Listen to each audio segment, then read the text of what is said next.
Hello, everybody. This is Vince and Sherry from Pastor Life. Thank you for tuning in, and also welcome to all of our new subscribers. Things are growing on our YouTube page, and we thank you for that, for sharing this YouTube page with your friends and family. Today, we're going to be talking about not just facing our debt, but how we deal with our debt. Now, the last time we talked about how to face your debt, and what were the things that we looked at, honey? Well, the first thing we talked about was communication and how we need to talk about money. And that is so hard for a lot of people to do.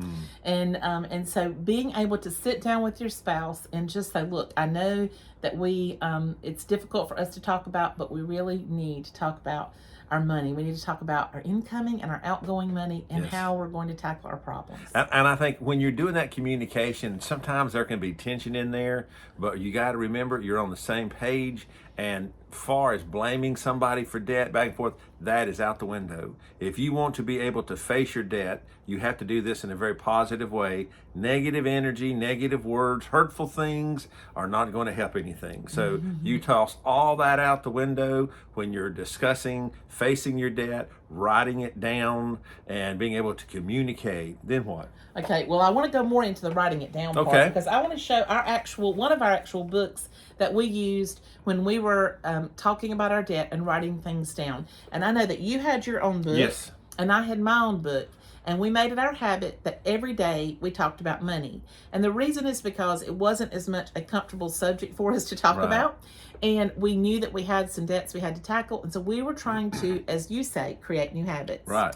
And creating new habits takes about 66 days. But we decided that we were going to do this every day for 12 months. It was not always easy, but it became a whole lot easier the longer we did it. Yes. And because we made that permanent change in our lives, we can now talk about money and it's zero problem. Right. Matter of fact, we sort of enjoy talking about it. And so it really changed the way that we look at things. But in my book, this is what I did to start out. I'm going to hold this up so you can sort of see this as an example. This is a debt payment organizer. And here you're able to write down the debt that you have. You're able to write down the amount that's due, the interest rate on the debt that you're paying, and also the minimum payment. Now, there's other things here that you can write out. Like if you want to use this as a monthly tracker, you could, write out what you're paying this month on your debt. But we basically use this kind of diagram here. This is our actual book that we used, or that I did. And we would keep track of those balances. And every month I would I would create a new one, so that we could see that debt going down, and it was real positive. Oh, yes, it was very positive. And, you learn, well, how do we address debt? We faced it, we've talked about it, we don't have any hard feelings on it. Right. We're numbering. Okay, how do we deal with the debt? How do we deal with How that? do we get out of it? Yes. Now, we're not financial experts. We're going to make that disclaimer from the very beginning. We have read a number of books, talked to a number of people, those that had gotten out of debt and those that were in debt. So we kind of forged out our own system on how to do it. We've realized that when you're dealing with debt, after you write everything down, we numbered it. Every money that we received, every penny, we gave a number for it. So, Vince, what does that mean? Well, number one would be tithe. Number two might be house payment. Number three might be groceries. Number four might be gas. Number five might be incidental spending. So that's when I say number money. We just didn't bring in like money. a line item for Yes, everything. every penny had a name for it. Now, we kind of stuck to that, but here was the thing. We enjoyed it as a game. It was exciting for us. If you see getting out of debt as something dreadful, you're not going to make it. You have to see getting out of debt as something that you want to eliminate. It's almost like an illness. When you go to the doctor and they're being diagnosed with an illness and they say, well, there's a 50-50 chance or 30% chance, and you say, doctor, I'll do whatever it takes. I'll tell you, if you're willing to be disciplined, enjoy it, I can about assure you of 100% success that you will get out of debt if you're willing to be committed to these steps. That's right. Now, there's two ways that you could look at debt. The first one is attack the biggest debt that you have, one that has the biggest interest rate. The second one would be attack the smallest debt that you have, regardless of the interest rate, and pay it off first. And then you take that money and go to the second one. I believe they refer to it as the snowball effect. Now, we prayed about it, and we thought what would be best for us is to attack the smallest debt first. Am I right? That's exactly right. We knew that if we could get that first small debt paid for and we could cut up that card, that we would see immediate satisfaction in that, and it would inspire us to keep going. And so we were able to have like that first one paid off in maybe like the first month or two, because we really were excited about getting this done, and we had cut out all of our frivolous spending. We didn't have a lot of frivolous spending. We had cut down on even our necessity spending and really taken it down to the rock bottom, and that allowed us to have more money to put towards that debt. Now, what we did do is every dime we spent, so if I got up in the morning and I went to work and then I went to a hospital to make a visit and I bought a drink and a pack of crackers, I kept that receipt.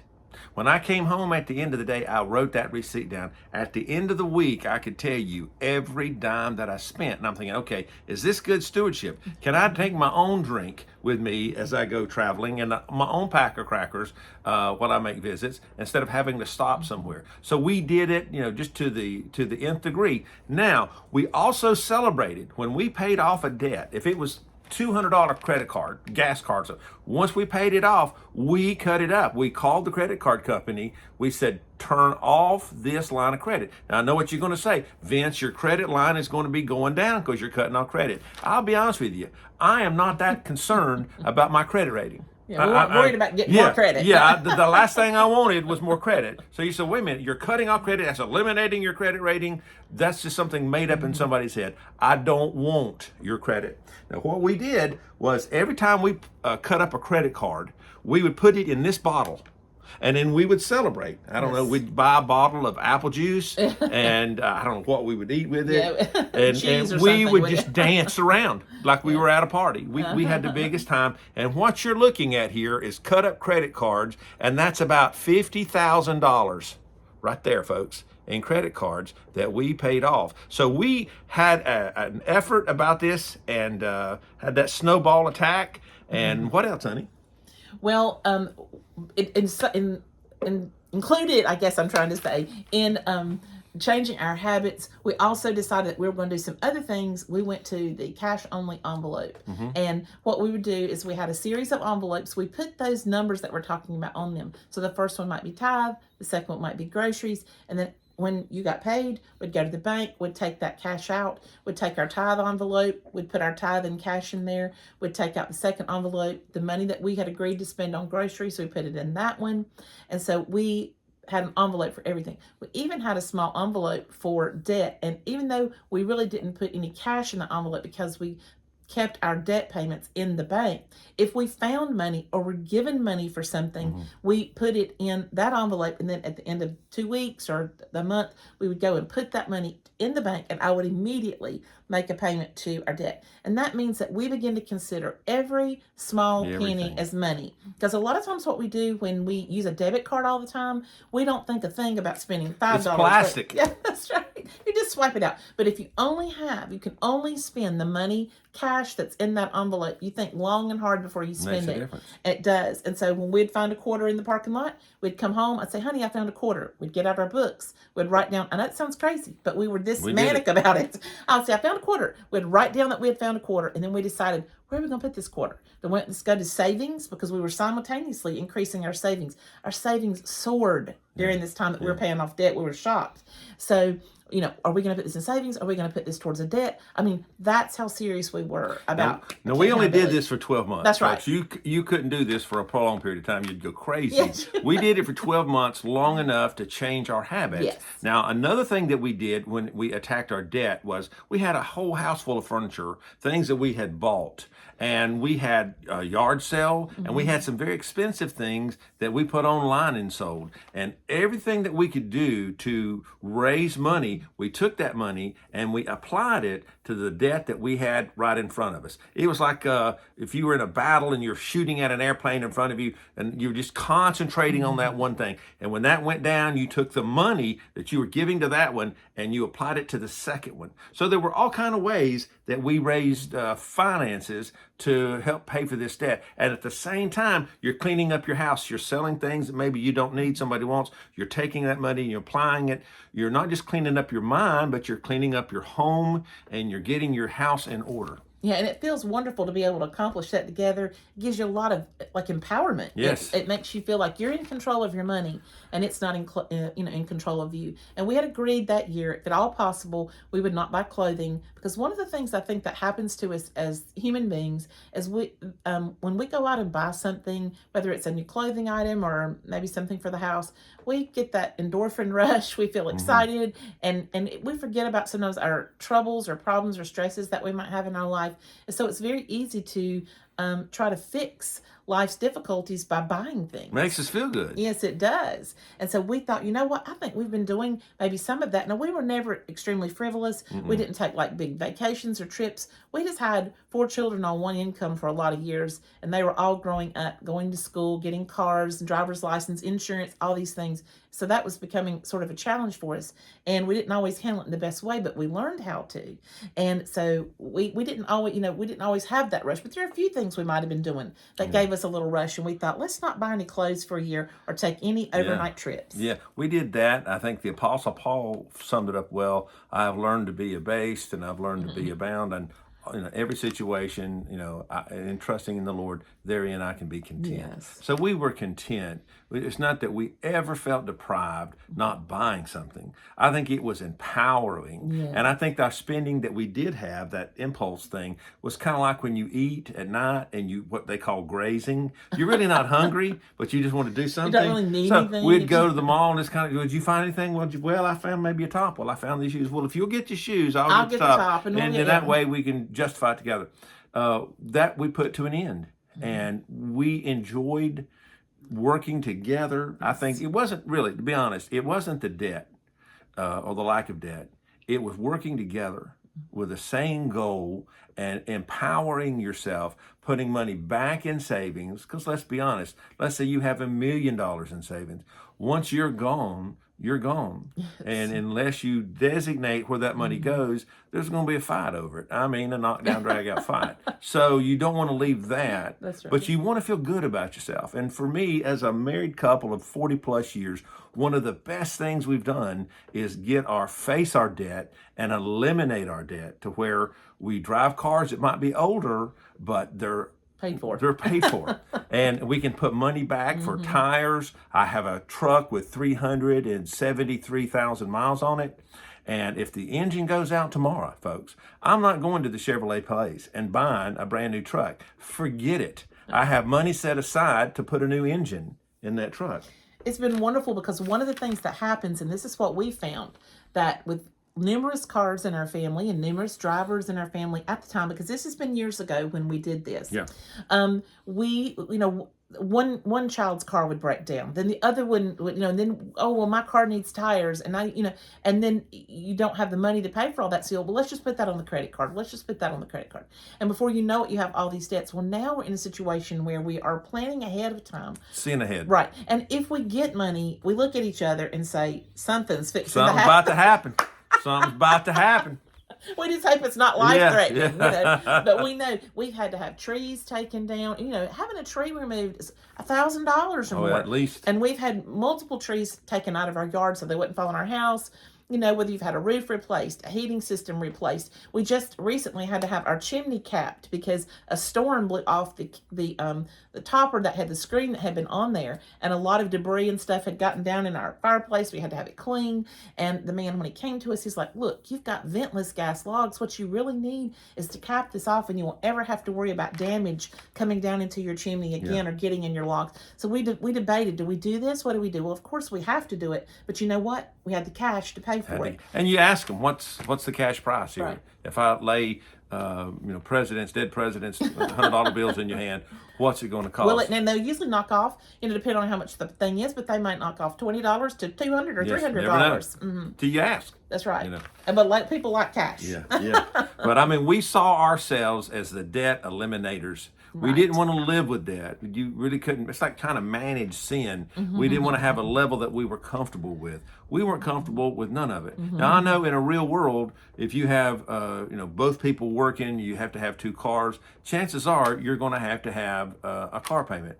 My suggestion to you is to research, find the best car, try to find the lowest interest rate, the highest value, those that, what's the least amount of trouble You know, you do all that research. You have all that stuff available when you're looking at a car. Don't buy a car that you think represents you. It's been a long time since we bought a new car. Yeah, or say, well, you know what? I identify with a 72 Oh, Corvette. yes. I Oh, look goodness. like when I drive by on that 72 Corvette, I want people, that's what I want them to think of. That's kind of immature. Find a car that is dependable, that can carry you for the distance. And when we buy something, we keep it. Yes, we do. I don't think I've ever got a car, well, when I was a kid, but since we've been married, I've never had a car and said, you know what, I'm just tired of it. No, I'll drive it till the wheels fall off of it. We had Or somebody totals it. yeah, or you hit. Most time I'm run over by something, but if it can be fixed, you know. And as an example of something, when we have something, if it still serves its main purpose, we try to keep it. If it's affordable, we'll try to fix it. Oh, yes. If we can get by without fixing it, we will. And just as an example, when I will have you know that the very year that we started eliminating our debt, we bought a house. We never dreamed that we could really buy Never a house thought on that one was income. possible. God made it happen in like 8 months. And we were just so blown away. Our savings went up. Our debt went down. Our house was getting cleaned up. We bought a new house to us. And we were just like, God's blessings were just flowing. Yes. It was It came from crazy. His, I think, being obedient to Him, Yes. seeing money the way that He wanted us to see it. Mm-hmm. Remember this, don't love anything that cannot love you back. You know, if you're looking at a house or a car, if there's something you need to sell to possession. help yourself, don't look at something and say, I love that car. I got to have, don't love anything, friends, that can't love you back. Love your wife, love your kids, love the Lord, but don't love anything right. that can't love you back. It's just an object. Right, it will be empty if you do. Sure. And we've seen so many people pass away. You've buried hundreds of people over the years. And when asked what did they leave behind, Left it all. left it all. Left it all. And so when we bought this house, there was a refrigerator in there that the couple that owned this house was going to just throw away. Yeah. It was from the 1980s. It was like a beige, like almond, old-timey. At the time it was bought, it was the state of the art. Oh, it's good But stuff. so many advancements have been made since the 1980s, and we've lived in our house about 10 years, I guess, 11 years. And so yes, we saw that refrigerator. My heart sank. I really didn't want a refrigerator that age, but we talked about it and we said, well, if it still works, it needs to be cleaned up. We can scrub it down. Yes, we did, and we did. And we did. It still works. It's not really the color we want, or it's old, but you know what? We'll make do for about 6 months because that will give us enough time to kind of save up, for that purpose, because we really hadn't anticipated buying a refrigerator. And 5 years later, we still had it. It still had it. We still had it, but it started breaking down then. Yeah. So I kind of give up, but that was our goal. Yeah. Now going back to getting on the debt, facing your debt and then dealing with your debt and paying off your debt, we attack the smallest debt first. Mm-hmm. Now, something that we did do, some people would disagree. We reached out to each company and asked, told them what we were doing. Could they reduce that debt? Because we're not going to use the card. I think Just the interest rate. The They interest didn't reduce our rate. debt. Yeah. I mean, They just reduce reduced the the card. interest. I think we kept one card open, I think. We didn't. Okay, well, we had a lot of guts. And it was kind of scary. It was, Okay. because we got rid of Maybe every not, card that we maybe not the best idea there, but we did. I think did. we were so determined. And some of them would say, okay, if you're not going to use it, we're going to drop it from this amount to this amount, and then say, Interest-wise. we're coming. We're coming for you, and we'll reduce that interest. And then we would pay that debt off, and then we would go to the next one. And whatever money we had would kind of come with it. And so by the time we got to that last one, man, we paid it off, and it was a great feeling. And I know when I was talking to a couple of our creditors, I told them, I said, honestly, my husband and I have not been the best at using our credit efficiently, and we feel convicted about it, and we want to get completely out of debt, and we're going to use the snowball method, and you are third on the list. So as soon as these other two are knocked out, you're next. And so we want to cancel our card now. We continue to pay the minimum payment. And we continue to pay the it's not minimum that we payment. didn't. But what I'm saying is that, in the snowball method, you're rolling over all the money you had paid previously into the next one. And I'm like, as soon as we get these first two paid, you're next to get smacked, and hopefully we'll have you out. And we did within a yeah. short period of time. And so I was very honest with them.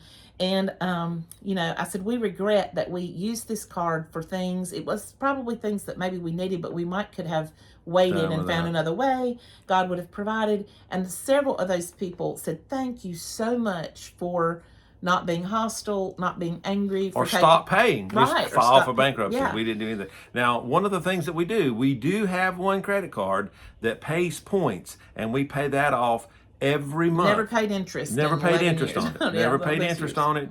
And, so we did have that one in case there was an emergency, because we do have cash, but if we were in another state, couldn't get to the money, you'd have that card. But we didn't get that card until all of our other debts were paid off. Okay. Yeah. All of our other debts were completely paid. And I was a little apprehensive to even get that one at the time. I think we talked about it because we were like, we don't want to be in a position where we were weak and maybe would somehow misuse it, but we have not. And so that has been a blessing, because we are able to accumulate some points there for things. Well, it'd be funny because you've worked to get out of debt, and you'd go to a department store and you're paying for something, and they'd say, are you using the store card? And you'd say, no, absolutely not, you pagans, let you. Skip, But say, for no, us, we thank were you. really dedicated not Would to. you like to get a new card? Say, no, thank you. Well, can we have your email address? No. Can we have your social security number? God, I'm just buying a shirt. What are we going to talk about on texting? But I guess they're trying to make $1. Well, and that stores track everything now. Yeah. I mean, if you go to a store, they'll ask you for everything. They want you to use their credit card, and they want you to apply for one. If you don't have one or you refuse to use it, they look at you like, why are you not using the credit card? And then they they want your email and things about you. And I'm like, I don't want to What's give your favorite color? information. Like, what? Yeah. But now I have seen, even recently, people buying things, and they'll take out 3 or 4 cards and say, try this one, or try that one. And that makes my heart freeze. To think the situation that they might be in there is really burdensome. Well, one thing I've noticed when I have watched these experts, these guys that really, know what they're talking about, when they get these call-ins, they have the headset on, and a caller's coming in and is saying, call them out by name. I have $70,000 in credit card debt. Oof. The guy never flinches. He doesn't. He never says, what? Are you crazy? Hang up the phone. No, these guys that are professionals are so good at it. They're calm. They're not. They realize, though, that if you follow that system that they have, that they promote, or any good system, you are going to get out of debt. But it starts with you. We didn't go and get a big line of credit and say, okay, let's pay everything off and make one payment. We like did a consolidation loan. We did not do that because we did not know how to handle our debt, how to handle money, how to handle that credit card. We would have probably used them again. So we just took them. It was probably more expensive the way that we did it, but we had to learn how not to use a credit card, and we had to learn what was valuable. So when you face debt and when you attack debt, good things happen. And I think one of the positives about not consolidating the debt was we were able to pay them off one at a time. And that takes me back to our bottle that we had there. These were paid off one at a time. And I would get a pair of scissors, and he would get a pair of scissors. And I would cut, and he would cut. And we would cut them up and put them in there. He usually had a card, and I did, of the same company, and would cut all that up. And we put it in this beautiful blue bottle because it reminded me of my little blue bird of happiness. I don't know how many of you have ever seen one of these, but we sit these two together up on a shelf. Now, are you selling that on Amazon? No, I'm not. No, I'm not going to sell this little bird of happiness, but I'm just saying, when I see this bottle, it reminds me not of the pain. You do think about what you endured to get out of debt. Because that's a motivator, not to do it again. Yeah. But I think of the joy and the satisfaction of getting it done and thinking, I never want to go back there again. Now we don't know what tomorrow holds. We've talked about this. Knows. I know some people now are having to pay their groceries with credit cards. I've seen that. Might be us. It might be. 50% of Americans can't cover a $400 emergency today. And so that's not a big emergency. Like if you had a car problem, it would be more than, our daughter had a car problem yesterday and her family, and it was $800, and she was celebrating that it was affordable. So that just shows you how money is today is really tight for people. So maybe you find yourself in a situation right now and you're very discouraged, but don't be discouraged, folks. God, trust in Him, and He can turn things God around. will bring for you through this. It just takes you a day at a time. Do not give up. Do not surrender to the debt. You deal with it a day at a time. It's going to take years. It's not a pill that can fix this. Don't play the lottery hoping you can. That's your 401k. That's right. Don't do it. Use your money to pay off your debt. And that's something that works for us, and I know it will work for you. Again, this is Vince and Sherry from Pastor Life. Please like us. And then please like us. Please like us.